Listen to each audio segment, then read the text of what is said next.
what we're looking at today is the Chesapeake Colony. So what you should have read at this point is Chapter 1 covers largely the beginnings of European exploration and colonization, and it, of course, emphasizes particularly the role that Spain and Portugal played at, with the most emphasis being on Spain. Of course, Spain was one of the earliest players when it came to colonization of the New World. Okay, we're not going to spend a lot of time in class on that. That's yours. You can read about that, get all that background knowledge. Okay, what we are going to start focusing on explicitly is we'll look at English colonization. The reason why we're going to focus on that more, it's not saying that the other stuff isn't as important, because it is, but we're limited on time, is because since this is a U.S. history class, and that is the focus, okay, most of our lineage, comes in terms of European colonization, comes from England. All right, so we're going to put a little more emphasis on the English aspect of colonization. Now, when you look at English colonization, we're going to look at the whole thing over the next few weeks. You find that English colonization, you can break it up geographically into 3 regions. Right? There is the colonies in the southern region, the colonies in what are called the Middle Colony region, and the colonies in the New England region. Okay. Now, within the southern region, we can also be more specific and subcategorize what we are known as the Chesapeake Colonies. Okay, we're going to go through this more in detail as we go forward. This will all make more sense soon. We'll even do a little map in which you'll see all the regions and what fits. So just don't panic. Okay, today we are going to do just a very specific focus on the Chesapeake region, which is really only referring to ultimately what will become 2 colonies, the colonies of Virginia and Maryland. Okay, because they are located along the Chesapeake Bay there, in what is modern-day Virginia, Maryland, right? So that's what we're going to look at here today. The reason why we're starting with them is because they are our earliest English colonies. Okay, of course, the ones in Virginia will be our earliest. So we're going to start with the earliest. We're going chronologically, largely, but we also be going geographically. All right, let's start with this background information.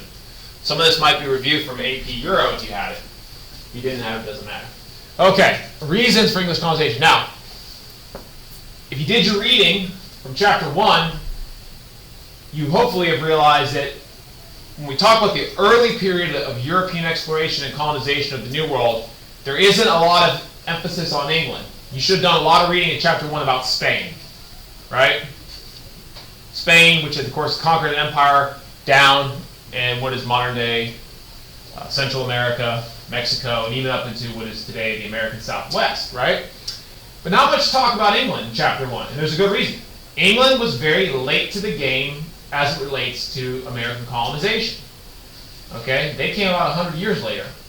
I mean, think about it. What year was Columbus's maiden voyage of exploration? 1492, Columbus sailed the ocean blue, right? Everyone knows that? All right. So, it's not until really the late 1500s, and really if you want to get more into it, the early 1600s, that England actually takes significant interest in colonizing the New World. And in that interim, between those, other countries were at play. You had, Portugal, Spain, ultimately England, France, Netherlands. Okay? So why is that? Why is it all of a sudden in the early 1600s, England all of a sudden says, we want to go colonize? So these are reasons why there was motivation for England to do this in the early 1600s. In England, cities were becoming very overcrowded places. This has to do with some changes in England. You guys who took Euro might know this. There were changes going on in English society in which small farmers were being forced off their land, and their land was being absorbed by large-scale farming, the enclosure system, you might remember.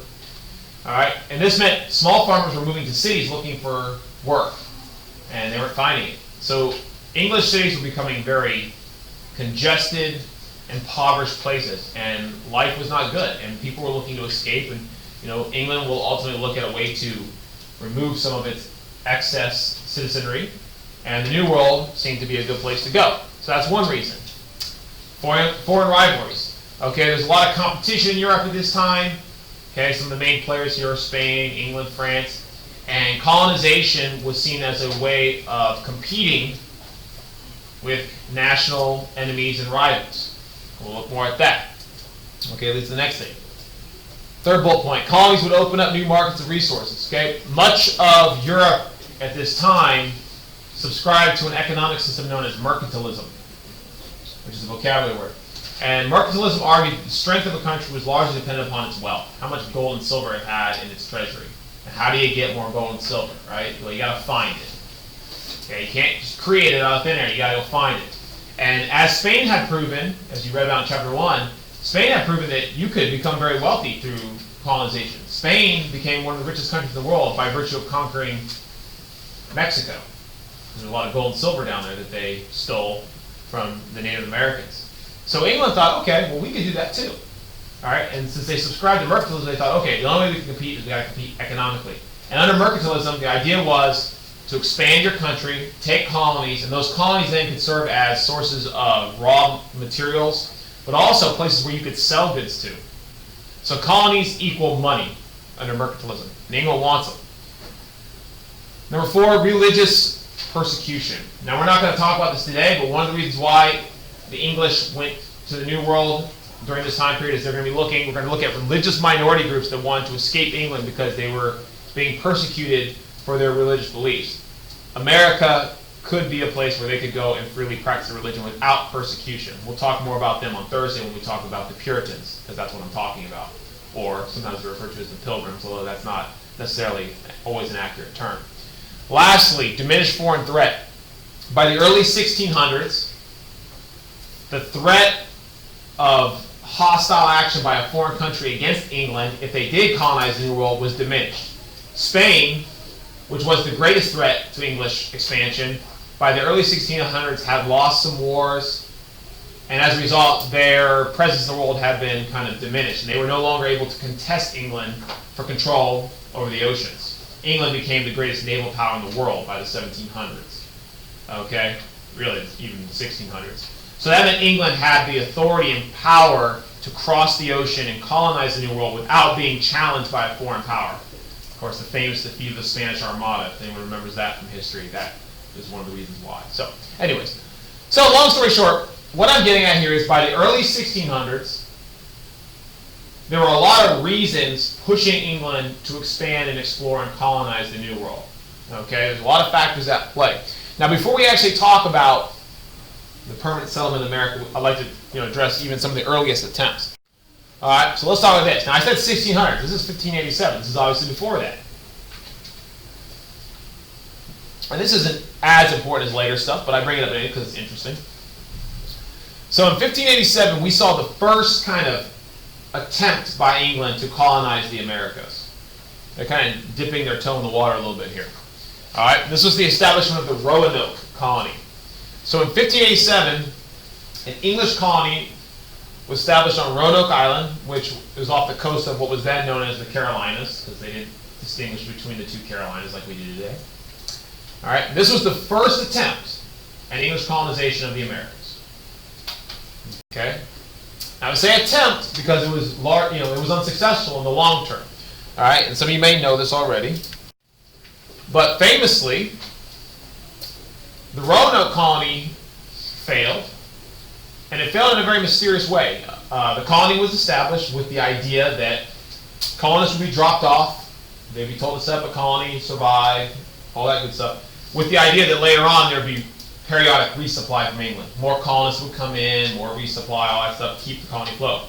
Well, due to unforeseen circumstances back home in England, political unrest and turmoil, resupply got delayed.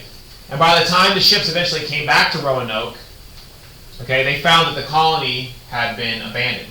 The colony was still there. There was physically buildings there, and the cleared land for crops and things like that, overgrown. But there were no colonists. There weren't even any bodies. It wasn't like people had been killed and they were their bodies. There was nothing. Just the colony was abandoned. And this is still one of history's great mysteries. We actually don't know what happened to the Roanoke colonies. There's a lot of speculation. The most popular theories are they were either wiped out by the indigenous people of the region, Native American groups that might have viewed them as a threat. That's one view. Although if that was the case, there might be more a sign of violence, bodies. Probably the most popular theory is that the colonists were unable to survive on their own. They were unequipped to survive in this new world, didn't know how to do it. So, facing starvation, they may have gone out into the wilderness and tried to find friends amongst the Native Americans and live with them. And it's possible they may have successfully joined with their civilizations and lived out their lives. We don't know. Okay? We actually don't have a definitive answer. So there's a lot of speculation about what happened to them, but we don't know. Well, here's why this is important. The first attempt by the English at colonization of the New World was a colossal failure. When your colonists disappear, that's a failure. Okay, just make sure we get that point clear. So we're going to see England is not going to be in any rush to try and colonize the Americas for a little bit longer. It delays English colonization for just a little while longer. So we don't see any significant attempt or talk about it until 1607. Now, in 1607, some things had changed. One of the things that had developed in the passing years was we saw new economic systems develop that made colonization a more worthwhile risk, okay? And the most prominent example of this is the development of joint stock companies, which is a term you definitely need to be familiar with if you're not already familiar with it already, okay? So let me explain to you what a joint stock company is. A joint stock company is an economic organization in which private investors, meaning people like you and I, okay, this wasn't the government of England, this is actual just individuals, would pool their money together. They'd say, okay, everyone's going to chip in a little bit of money. And the purpose of this was to pool money together, in this case, to start up a colony for England in the New World. Okay? Now, what was so special about this was this made the financial risk of starting a colony, okay, less risky. Meaning, instead of people devoting their entire life savings to establishing a colony, and if the colony fails, they are wiped out, which would be very risky and something they may not want to do. Instead, we could get a bunch of investors together, share our money, share the risk, and that way if the colony fails, we only lose a little bit of money because we're sharing the risk by only putting in a little bit of our fortune. All right? So joint stock companies made the prospect of colonizing the New World more financially secure. Okay? So specifically, we have one joint stock company, the Virginia Company of London. Okay, the Virginia Company of London was the joint stock company that funded the establishment of Jamestown. Jamestown, you definitely want to know. Okay, Jamestown will be the first permanent English settlement in the New World.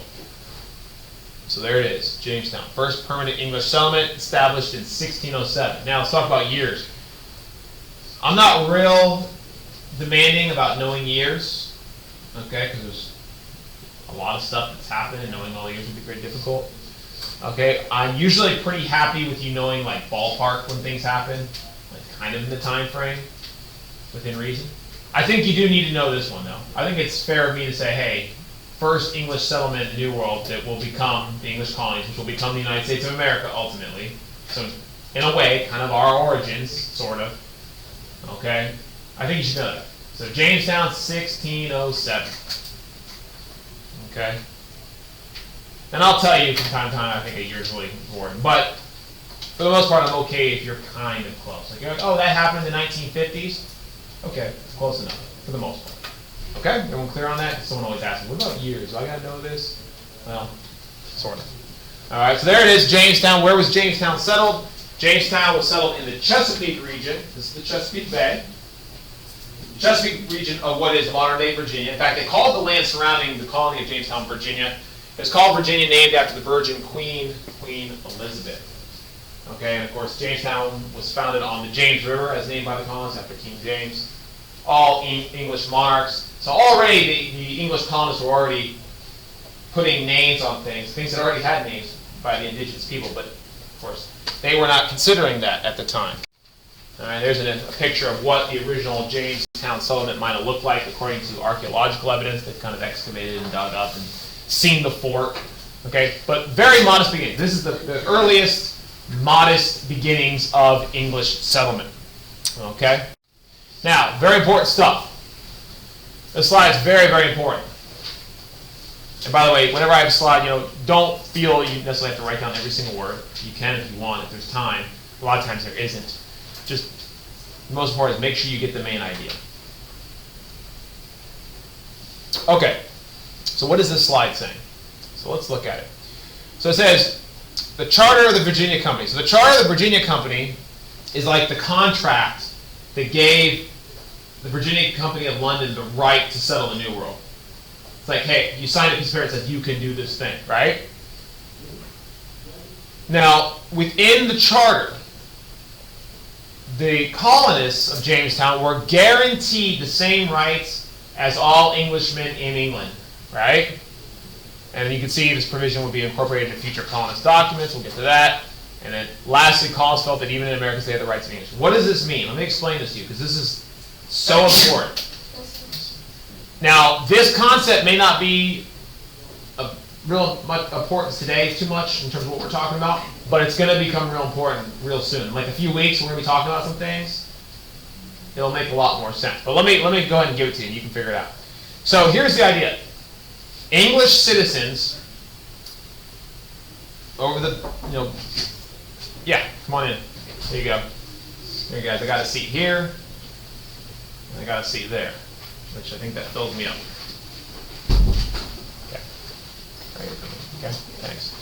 Okay, so over the years, English citizens had secured some rights. Right, it's kind of a big deal. They had secured rights and said they fought hard to say, hey, we got some certain basic rights, just like you guys all have basic rights. Okay? English citizens had it too. The idea here was this. These guys were coming from England, and they were coming to the New World. But England was coming with them, meaning they viewed the colony as part of England. They were English citizens. Their rights as citizens traveled all the way to the New World with them. All right, now why is this so important?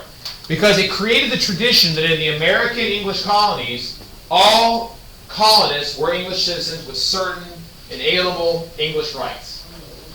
And over the ensuing 100+ years, those rights would be emphasized. And colonists were used to being treated the same as English citizens back in England. They were used to having the same rights as English citizens back home in England. They were no different.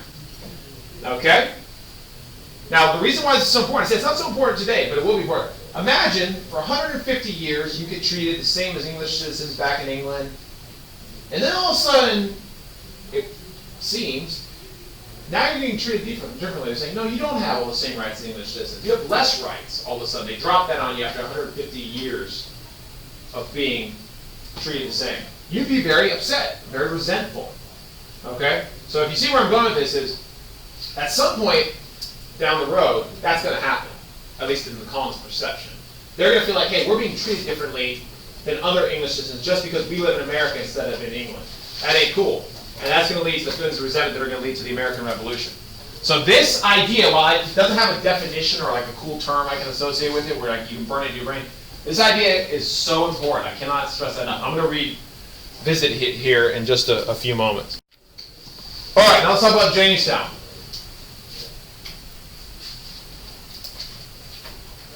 All right, so Jamestown.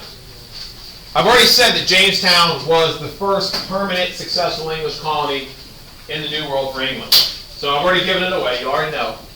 Doesn't mean it didn't struggle. Jamestown almost failed. It almost became another Roanoke. It might have been even a month away from becoming another Roanoke. We don't know. Okay?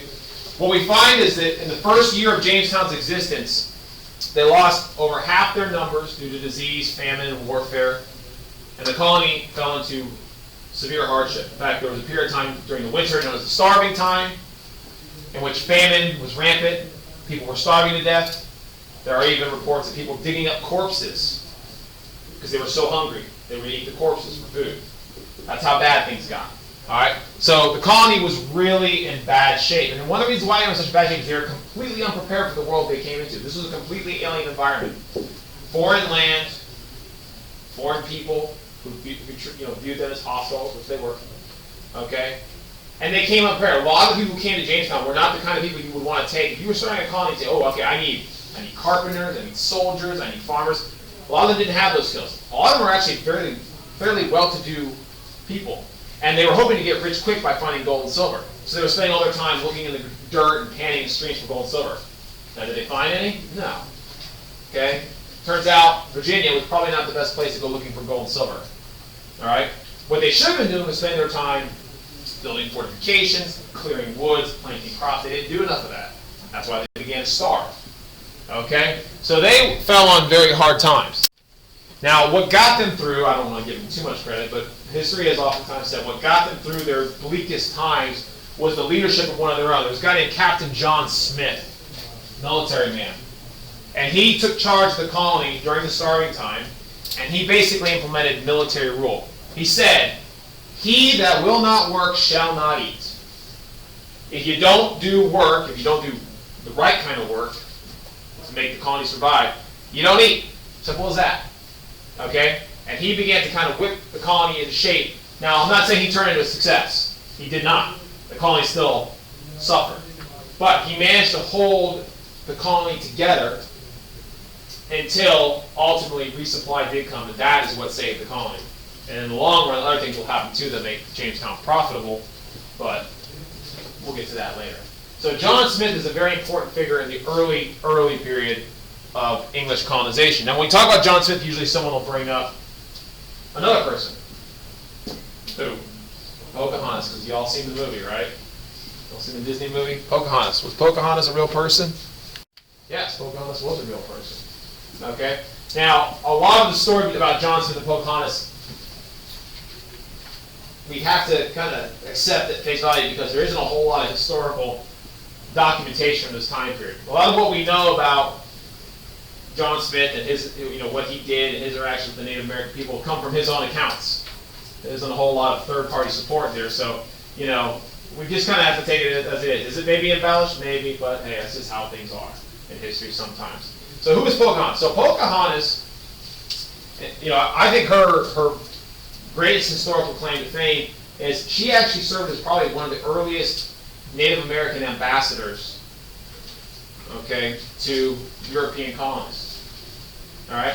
So the story goes that John Smith was leading a military expedition against the local Native Americans, who they viewed as a threat. And during this mission, he was captured. And after he was captured, he claims he was to be executed. They were going to bash his head in with a club. And his claim, according to him, his own account, is that before he was to be executed, he was saved because the daughter of the Indian chief, Pocahontas, begged for his life to be spared. And as a result of this, it kind of opened up a dialogue between the Jamestown colonists and the local Native people that managed to keep the peace, at least for a time being. That's the story. Okay? How much of that is embellishment is true, we don't know. So we'll just accept it. Okay? But Pocahontas was very real. John Smith was very real, and she did serve very much as a go-between between the Native people and the colonists. In fact, as you can see from this picture here, Pocahontas ultimately will actually marry an Englishman. She marries a man named John Rolfe, who is famous in history for introducing tobacco to Jamestown, which made it a profitable colony. So I think he's actually in your study, guys. So you probably know who he is. And then she actually moved to England. As you can see there, she was dressed in English attire, where she was kind of a celebrity because she was an Indian princess. That's how they addressed her, Indian princess. So she was kind of all a sensation because no one had ever seen an Indian, Native American person. So she was kind of special. So it was kind of an interesting thing. But anyways, she is, very much important figure in the early history of English colonization because of that role. Okay? Now, the thing about it was, peaceful relations were somewhat maintained for a short period of time. But here is the problem. Look here. In the decades that followed, this is getting a little ahead of myself, okay? But in the decades that followed the establishment of Jamestown, tens of thousands of English people traveled to the New World. Now, I know you look at this and go, oh, a lot of people going to the West Indies. And maybe you're surprised by that. Okay, a lot of them were going to the West Indies because there was a lot of money made in sugar farming down there. But what we're talking about what's going on up here right now. So 50,000 estimated to go to the Chesapeake, which is the region we're talking about. And you can see 25,000 in England. We'll talk about that on Thursday. So ignore that for now, but we'll get to that eventually. But this is what we're talking about right here. They're coming to Virginia. They're coming to Maryland. Okay? And as more and more colonists came to the New World, they needed land. And they began to more and more push out and encroach west into territory inhabited by Native Americans. Okay? Now, the European colonists often viewed this land as being uninhabited. Now, they knew there were people out there. It was not a surprise. They knew about the Native Americans. But the perception amongst most Europeans was the land was there for the taking. And the reason being is they viewed native use of the land as being inefficient. You know, many of the Native American groups in North America, not down in Central America, didn't have large-scale agriculture, okay? They didn't have private ownership of land. They didn't have all that. So for people coming from Europe where there was all those things, to them it just looked like they were wasting the land. That was their perception, okay? Or was the way they wanted to perceive it so they could justify what they did. So as these people come to the New World, they began to go out and they began to seize the land. And of course, as you would expect, they faced some resistance. Many Native American groups said, well, we're not going to be pushed off our land. And of course, violence will ensue. Now, the group of Native Americans that inhabited the Chesapeake region were largely referred to as the Powhatan. And the Europeans mistakenly oftentimes referred to the Powhatan as a tribe, a single Indian group. That's actually not 100% accurate. It's okay. I mean, it's somewhat in the ballpark, and they kind of just misunderstood it. It tells you something that, Europeans oftentimes misinterpreted a lot of things when it came to Native Americans, because it was so their lifestyle was so different, their culture was so different. They couldn't grasp it, so they tried to ascribe their views onto it. But anyways, the Powhatan was the group, and you look here. The Powhatan was actually a very complex network of various groups that you see in this picture that were aligned together in kind of an alliance or a confederacy. Powhatan Confederacy. Okay? But anyways, this is the group that most colonists coming to the Chesapeake Bay region, there's the Chesapeake Bay right there, would encounter. And as I already indicated, over the years, peaceful relations, which were always coming and going, okay, they kind of degraded until we had open warfare. Okay? So this is oftentimes referred to as the Powhatan Wars. And the Powhatan Wars just refers to the ongoing sporadic conflicts between European colonists and the Powhatan Indians. Usually, there's a cycle. European colonists would encroach upon Indian land. Indians would retaliate. And then in response to that, Indian response, colonists would then, of course, wage war against them. And then the cycle would continue on and on and on and on. Now, we're going to talk about several different conflicts with Native Americans. Not today, but I'll talk more on Thursday. Here's the deal. Real simple for you learning as students. The names of the conflicts change. The names of the places, the names of the Indian groups, all that changes, but the outcome is always the same. In every single war between the colonists and the Indians, while the Indians may have won temporary victories, ultimately they lost these wars. Okay, they did lose and were ultimately pushed off their land.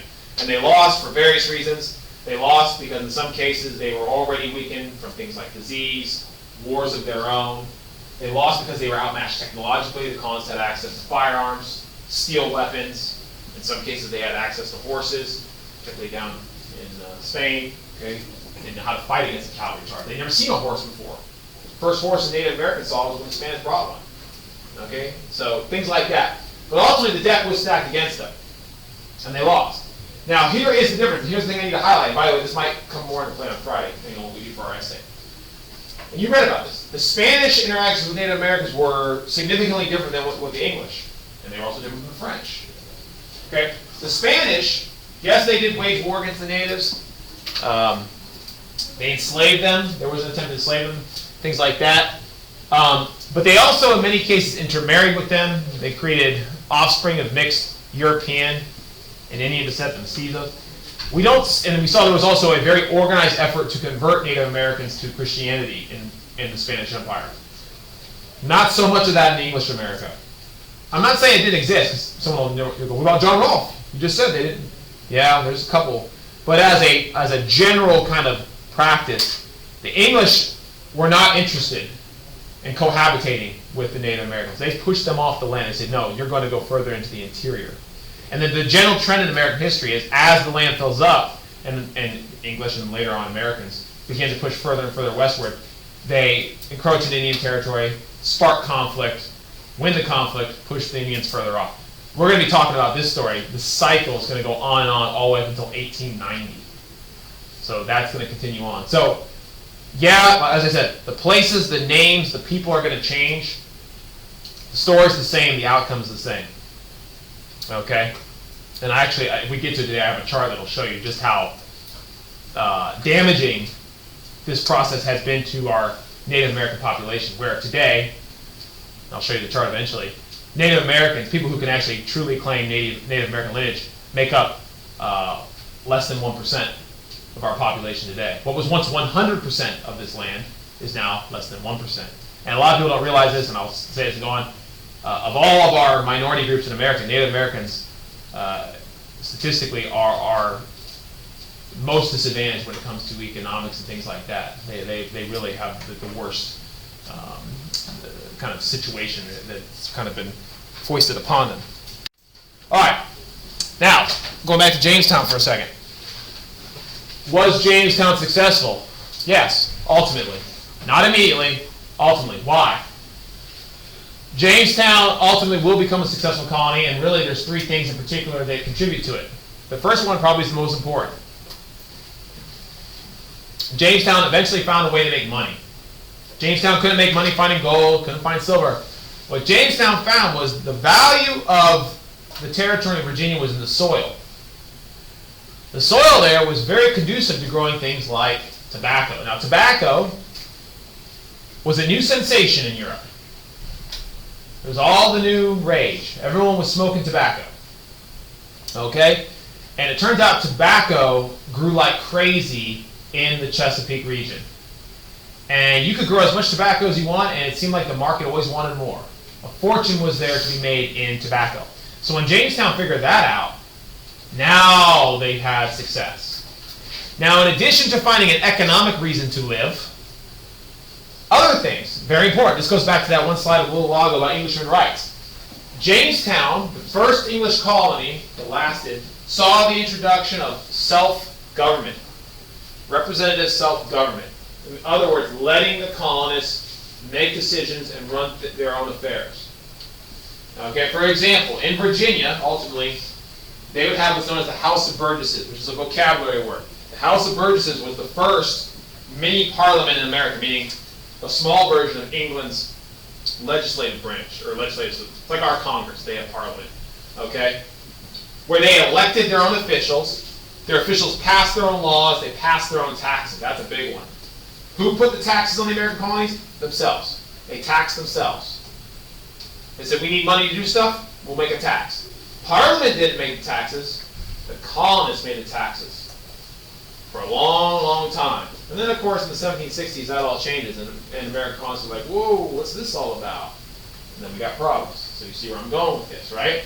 So here's what they got used to. American colonists, English colonists, got used to running their own affairs. That's a big deal. Self-government was there from day one. Every single colony. Self-government. Wait till I talk about New England. They were even more democratic. They actually held town meetings where everyone just would raise their hand and vote on things. That's how you got stuff done. That's the epitome of democracy. That's not even representative democracy. That's direct democracy. No one does that. So that's a big deal. All right, next up. Why was Jamestown successful? Well, they got more people in. Now, how do you attract people to a foreign land filled with people who want to do them harm, filled with diseases and bugs and swampy, how do you get people to come to this place? Because Chesapeake was dangerous. The Chesapeake had the lowest lifespan of any of the English colonies. Okay? It was a very, very dangerous place. Yeah? Money? Well, yeah, one is money, right? That's how you get people to come, yeah. Providing like a land for the family. Well, that's how they did. The two are linked, right? Land is money, right? You can't just create money out there, but the land is valuable, especially to farmers. And that was the great promise of America, was land. That's what people don't realize. People say, oh, why is America so great? And that's a loaded question, okay? But the greatness of America was honestly in its land and its resources. People act like, we just outworked everyone. That's how we got our place in the top of the world. Well, we worked hard, but so does everyone else. We also got pretty lucky. This is a massive country filled with resources, both human and natural. That goes a long way. Land's a big part of it, okay? So here's the deal. Look at this. England created something called the headright system. The headright system said, if you pay to bring someone over to America, we will give you as a reward 50 acres of land in the New World. Now, people were already paying to bring people over. I'll talk about them in a minute. But the incentive of 50 acres of land, that put it over the top.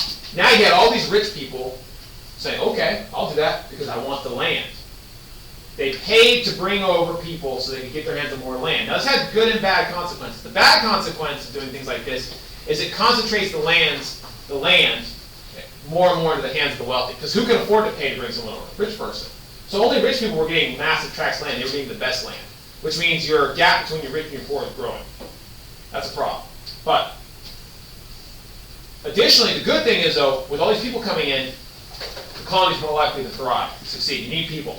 Okay? So the head right system, which said for every head you brought over, for every person, okay, you got the right to 50 acres of land. And I'll talk about who they were in a minute. And the colony eventually became so successful, okay, that eventually the colony had its charter revoked, which means its status as a private company was revoked, and it became what's called a royal colony. All of the colonies in America started for different reasons in different ways. They all ultimately will end up as royal colonies, meaning the crown will control them. So England said, you know what, this colony is really successful. We can't let them run their own affairs. We'll just take it over. Now, it doesn't mean they didn't have self-democracy and all that. That still stayed. I'm just saying the colony was no longer owned by the Virginia Company of London by 1624. It was owned by England, the country, the crown, the king. Okay? Everyone follow? So anyways, this is how Jamestown became successful. And Jamestown served as the prototype for a lot of colonies to follow. Now, don't get me wrong. All the colonies had their own kind of development and path. Some were very different. We'll talk about New England on Thursday, and you're like, oh, okay, that's different. And if I get to Maryland, which I probably won't, Maryland's also very different. Maryland was founded for a lot of religious reasons, right? They all have a different story. But what I mean is Jamestown set the example of how to do it, how to bring the people over, how to do self-government, all that stuff. Jamestown was the beginning, so that's why, it's first. And anytime you're the first, you get credit. So Jamestown gets a lot of credit. And Jamestown would later go on to become part of the bigger colony of just Virginia. It will become just a part of Virginia. All right. Now, who are the majority of the people coming over? Let me finish up. Got a few more things and I'll be done. The majority of the people coming over to the colony were indentured servants. You might have heard that term before. Really easy to understand. An indentured servant was a person who agreed that in exchange for having their passage to America paid for by someone else, they would work for that person as a servant for a number of years. And every indentured servant had a different contract. Some would work 3, 5, 7, even 10 years. Okay? And they would come over and do work for various things. Like this is an ad in an English paper. One is looking for a tutor. Okay, so probably some wealthy family wanted a teacher for their kids. They wanted someone to apprentice as a surgeon, gardeners, farmers, anything. Okay, the idea is if you were poor, if there's plenty of poor people in England, you could look to have someone else pay to bring you over, and in exchange you would work for them. And at the end of your indentured servitude, you would be allowed to go off on your own. Sometimes you'd be given some pay, sometimes you'd be given some land, but you'd be free to do what you want. But you had to fulfill your contract first. Do not misunderstand, this is not slavery, right? It's not slavery because there's compensation. Compensation is you got paid to bring over, and maybe at the end of your contract you got something. Slaves get no compensation, and indentured servants actually did have some rights. Now the rights might have been more limited than the average person, because they weren't allowed to leave their contract until they had fulfilled it, okay? But they weren't slaves. But slavery also did exist. So let's talk about that. Now, slavery did not necessarily exist right from day one, but it developed very quickly. However, I will say this. Slavery, it remained a largely small practice in terms of numbers for most of the early part of English colonization. It's not until later that slavery actually develops as a major thing, and hopefully before we leave I'll get to it. All right? But for example, you can see the first documented arrival of African slaves to North America, English America, was in 1619. Portuguese slave traders brought first group of African slaves here. And at first there was a lot of confusion on, well, what is their status? Slavery was not a thing yet. All right? But as more and more African slaves were introduced into the colonies, over time a system developed, a system of laws and codes that basically defined their status. Now, this is eventually known, ultimately, all these rules are kind of put together and codified in what's known as the Barbados Slave Code, because it came out of Barbados and, of course, the sugar plantations and all that. And what the Barbados Slave Codes did was they actually put in law what, who were slaves, what their condition was, what the rights of slave masters were, things like that. Okay? And these would eventually become the system of American slavery. Okay?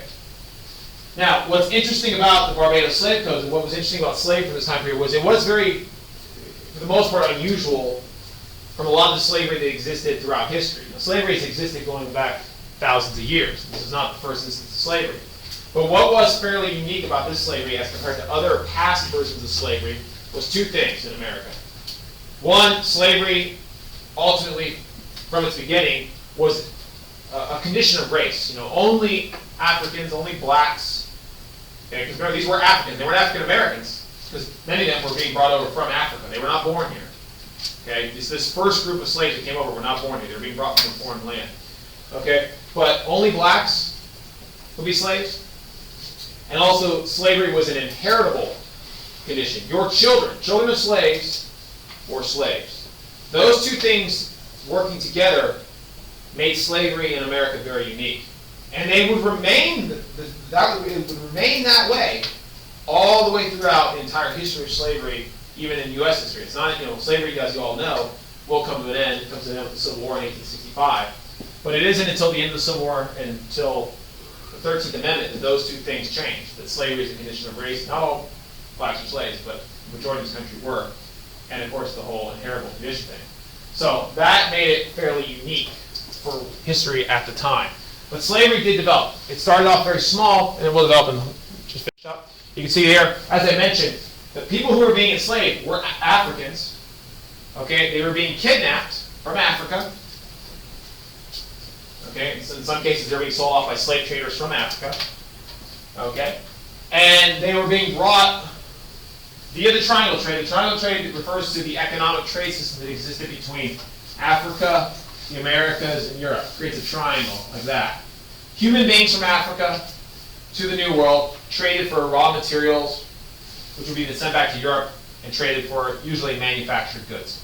And then the cycle would repeat. And you can see they came to the Americas. The majority were heading to the West Indies. Very small numbers coming to British North America at the time. That will change. That will change. But at the time, very small numbers. Okay? And the leg of the journey across the ocean from Africa to the New World is oftentimes referred to as, if you don't know the term already, the Middle Passage. Okay? The Middle Passage, which is usually a term that also is used to describe all of the horrendous treatment of those who were enslaved. The idea of, we're talking about sometimes hundreds of people chained below deck in these slave ships, not allowed to get fresh air, shipped for weeks on end across the ocean in terrible conditions. Okay, it wasn't unusual for even 20% of the people to die along the way. Okay, just due to the horrible treatment. Of course, then once they arrived here, they faced a very brutal existence as well, because the slave codes allowed masters, we'll talk more about this in the future, masters were pretty much free to do whatever they want. And in many places, even allowed to murder their slaves if they so chose. Slaves were viewed as property, the same as a piece of furniture. They were not human beings. Okay? So we'll talk more about that stuff as we go along throughout American history. Now, last thing for the day, and I'll finish up some out of time. Look at this chart. This chart's important. This chart looks at the increase in white and black population in English North America throughout the year. 1607, Jamestown. As you can expect, the white population, we have a pretty steady increase. Kind of a linear increase. It's what you would expect, right? That's what with natural reproduction and working done. But look at the black population. It's almost non-existent. And all of a sudden, right about here, we have a pretty significant spike. You may not see it, but it's pretty significant. It's way less gradual than this. This is very gradual. This is not. That leads me to believe that something happened, right? All of a sudden, around here, 1670s, 1680s, something happened that caused the American English colonists to go, okay, we're more interested in African slavery now. So my question for you is, don't answer it. Some of you don't know. But you can look into it, don't answer. Why? That's your answer to figure out tonight. Why is it around that time period, all of a sudden, we see a increased interest in African slavery? Is it just there were more slaves available? Is it because the triangle trade just became more relevant? Did the existing labor force no longer meet their needs?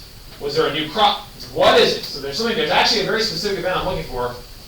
I want you to see if you can figure it out. We might be able to discuss that tomorrow. Okay, I'm out of time. Any questions? All right. There it is. Bacon's Rebellion. Maybe you've heard of it. Look at it again. 1676. If you remember that chart, I'm not going to go back. So I'm doing this, but if you looked at that chart, starting around the 1670s, all of a sudden African slavery starts to increase significantly. And you think, well, what does that have to do with Bacon's Rebellion? And even if you have read about Bacon's Rebellion, you might say, I still don't get it. Well, let's look at what Bacon's Rebellion is first. So in 1676, we have this really important event. This is actually one of the most important events of the early English colonial period. So you absolutely need to know Bacon's Rebellion. So in 1676, we see Bacon's Rebellion. Bacon's Rebellion was an uprising of English farmers who rose up in rebellion against the colonial government. Okay?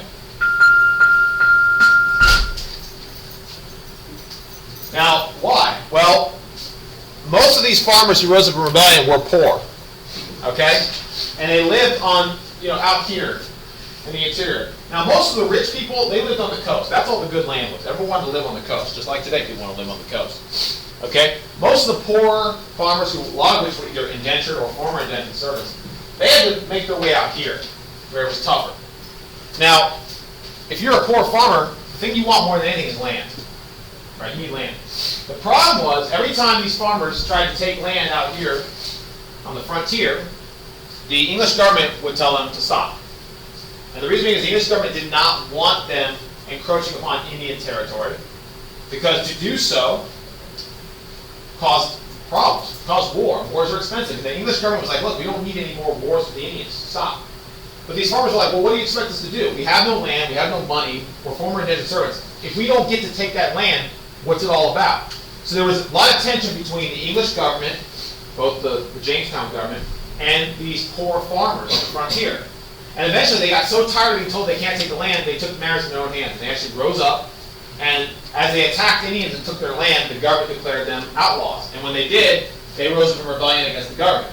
So these farmers actually rebelled against the Virginia government. They actually marched on Jamestown. They actually burned the governor's house to the ground. So this is a very serious rebellion. Now, if we look at history, this is a pretty big deal. This is the first significant rebellion of English colonists against the government in all of American history at this point. That's probably pretty important since, of course, our country will later be born out of a rebellion against the government. All right? This is the kind of the beginnings of the roots of open rebellion.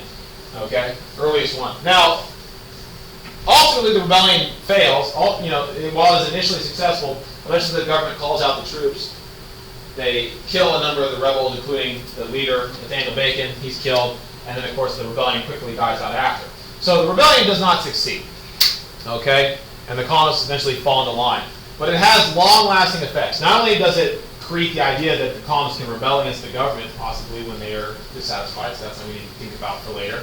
Because, hey, look at the year. Right? 100 years later, we declare independence. We rebel against our government, right? So that's relevant. But let's take it back. We were just talking about African slavery for a minute. Okay? This event has a prominent role in causing African slavery to take off. And the reason being is that it caused a lasting distrust amongst the English colonists. They had a lasting distrust in indentured servants. The primary people involved in Bacon's Rebellion were former indentured servants. And there was now this exposed tensions between the wealthy on the coast and the poor, landless farmers and former indentured servants on the interior.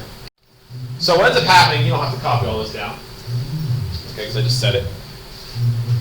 But what ends up happening is, because of Bacon's Rebellion, partially, many wealthy people now began to look to other sources of labor to meet their needs. And if they can't get indentured servants, they say, well, what's a more manageable labor source that's less likely to rebel? And what they do is they now turn their attention to African slaves. African slaves were less likely to rebel because they had literally no rights, right? They were slaves for life. They were in a foreign land with no allies. They didn't have access to any weaponry. I mean, they were completely under control. It was way easier to control African slaves than it was to control poor farmers and indentured servants. So in addition to Bacon's Rebellion planting the seed of rebelling against the government when your needs are not being met, which we'll consider later, 100 years, but it also caused a transformation in how the English colonies, met their needs in terms of their labor systems. Now, African slavery will not become the dominant overall form of labor in the colonies for quite some time, and it will never become the dominant form. In the South, it will become a major form. But this is the beginnings. I mean, this is the beginnings of when African slavery really starts to take off in North America, in the English colonies. And as a result of this, it will become a big-time institution in the southern colonies, and of course, later on in the southern United States. All right, now, we have talked extensively about Virginia. But this is a discussion of the Chesapeake Colonies, so we're obviously neglecting the other Chesapeake colony, which is Maryland. So let's talk a little bit about Maryland. A lot of things I've said about Virginia apply to Maryland, but Maryland also has its own unique characteristics. By the way, I wrote this up on the board. I'd like you to see this. One of the things that you need to be familiar with is the colonial regions. There were 3 colonial regions. They were, starting at the top, the New England colonies, the middle colonies, and the southern colonies. Now those are the 3 main regions. Now you said, where's the Chesapeake colonies fit into that? Well, the Chesapeake colonies, they're a region too, but they are a sub-region. This is why it's very complicated. So I wrote up there on the board, those are the southern colonies you see listed there. But within the southern colonies, you have the sub-region of the Chesapeake, which is to include Maryland and Virginia. So don't be confused. Now when you say, why does it matter? Why do I need to know this? Well, what if on Friday I give you an essay? I say, okay guys, sit down, take out a piece of paper, you need to write an essay. I want you to discuss the economics of only the Chesapeake colonies. And you say, okay. And you start to write about Georgia. You just got a 0. You failed. Because the instruction on the essay we're talking about the Chesapeake colonies, is Georgia a Chesapeake colony? No. This is why terminology is so important. So I'm going to actually tell you, as we go through the class, specific terminology and things. I might give you multiple names for things because you don't know what name you're going to get on an exam. So you must be you have to have a very wide vocabulary, not only just general English terms, but you also have to have a wide historical vocabulary. That's why I give you so many vocabulary terms on your study guides, so that we don't leave anything to chance. So I'm not trying to be mean. I'm doing it for your best interest, okay? Okay, let's talk about Maryland now. 1632, we see the founding of Maryland. Maryland was founded by the Calvert family, George and Cecil. You can just write down Calvert. Okay, or Lord Baltimore. That was his title in England. He was a nobleman. Okay. And the right to establish a colony in the New World was given to the Calvert family by the Crown. They were given a charter, a contract to create what's called a proprietary colony. Okay, there are different types of colonies. A proprietary colony is a colony in which there is a proprietor. A proprietor is like a person who is in charge of it. Owner, operator, overseer, whatever you want to call it. That's the proprietor. Right? The proprietor of the Maryland colony was the Calverts. Okay? Now, why did they need a colony? Why did the Calvert family want to create a colony? The reason why they wanted a colony was they were Catholics. And at the time, England was under largely Protestant control.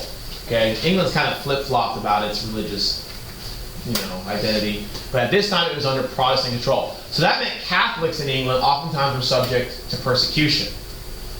So Calvert wanted to create a colony which would be a safe haven for all English and Irish Catholics. A place they could go and worship as they pleased without fearing retribution. So that's what Maryland was. Maryland's original intention was to be a safe haven for Catholics. That is a very important thing you need to know. Which means it's one of our earliest colonies founded on the principle of religious freedom. Freedom from persecution. Yeah? Didn't the Quakers have something to do with Maryland? Quakers they're most closely tied to Pennsylvania. Okay, yeah. So when we get to that, yeah, the Quakers are going to be, and they also were kind of looking to escape Europe because they were facing persecution. So they're going to set up, William Penn is going to set up Pennsylvania for the Quakers. So yeah, right, same idea, just different place, okay? So a lot of the colonies had religious freedom as the goal. Now, here's what most Americans don't understand. Most Americans think religious freedom means, oh, we welcome all religions. No, not necessarily. Religious freedom just meant that these people wanted the freedom to practice their own religion. As we're going to talk about in New England, which is Puritan, yeah, you had freedom to be Puritan in New England, but you didn't have the freedom to be anything else. So religious freedom, you got to qualify that term. It wasn't like today where you had the freedom to practice any religion. You had the freedom just to practice that specific religion. You understand what I'm saying? All right, so be careful there. Don't misunderstand what religious freedom means. Now, initially, Maryland was intended to be a Catholic haven. Ultimately, so many Protestants go there. I mean, they can't really control who comes and goes.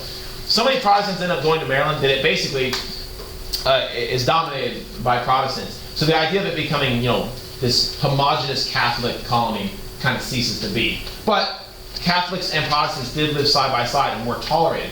And that was actually a pretty tolerant thing back in those days. So compared to the rest of the world, Maryland actually was pretty religiously tolerant just because they tolerated all forms of Christianity. In fact, by law, they have a law in Maryland called the Toleration Act.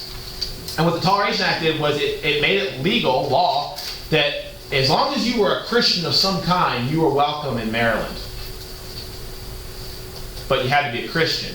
If you were a non-Christian, you could actually be legally punished. You could even be executed if you were a non-Christian. So, while that was very religiously tolerant for the time to welcome both Catholics and Protestants, by today's standards, it was certainly not that free. But we don't judge it by today's standards. We judge it by the standards of its contemporaries. Okay, you can't judge things by today's standards. It really isn't fair to the time period. Okay, so as long as you were a Christian, you were good. But anyone else, not so much. Okay? So every colony had a certain degree of religious freedom. Some had more, some had less. Maryland was one of the more tolerant. It's not the most tolerant. There are going to be more tolerant ones like Rhode Island and Pennsylvania. Those are going to be our most tolerant. But Maryland wasn't bad. It wasn't bad as far as tolerance goes for religion.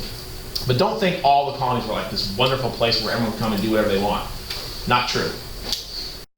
Alright, so this is Maryland. Of course, I just want you to see on the map. So we've been talking about the Chesapeake. The area gets its name because of the Chesapeake Bay, which is this bay right here. Okay, so here's Virginia, and Virginia went all the way off in the distance indefinitely. There was no end to Virginia. Virginia just went on. And that's not going to be settled until much later. And then, of course, this was Maryland. Everything north of Maryland is going to be considered in the north at some point. By today's standards. So if you're north of Maryland, you're a northerner. Okay? Maryland's kind of the dividing line, okay, what they call the Mason-Dixon line. So that'll come into more important play later. Okay. Lastly, here's a summary slide. You don't even have to copy this down if you don't want, but it's there. It's kind of a good way to say, okay, what am I supposed to know now? What am I supposed to know about the Chesapeake Colonies in general? Well, there you have it, and I give you examples. So when possible, I try to give these. Okay, but if you have this in your notes, you don't have to write down. So anyways, in general, let's just sum it up. The Chesapeake Colonies were agricultural. That was their primary economic activity. The crop they most relied upon was tobacco. Tobacco. Introduced by John Rolfe. Married Pocahontas. See how all these things kind of connect together? Kind of the thing you want to do in your brain. How can I connect these terms? Encroachment into Indian territory led to violent conflicts. The example we have there is the Powhatan Wars. Okay, every colonial region had conflicts with Indians. Specifically in the Chesapeake, we have the Powhatan Wars. Economic inequality and unpopular Indian policy led to colonial dissent. The example we have there is Bacon's Rebellion, which also caused an increase in the reliance on slave labor. And lastly, isolation from England and lax imperial policy, meaning the fact that England was so far away and did not exert direct control of the colonies, and the colonies developed their own democratic traditions, right? So examples of that are the House of Burgesses and the fact that all Englishmen had the same rights in America as they did with native-born Englishmen. So the colonies were unusually democratic for that time period. They elected their own officials, they passed their own laws, they enacted their own taxes. Very important you get that. Because when that begins to change later on and England says, okay, we're going to start, doing our own thing, telling you what to do, then the colonists are like, whoa, whoa, whoa. It's been this way for over 100 years. Now you're going to change it, and then people are going to lose their minds. So.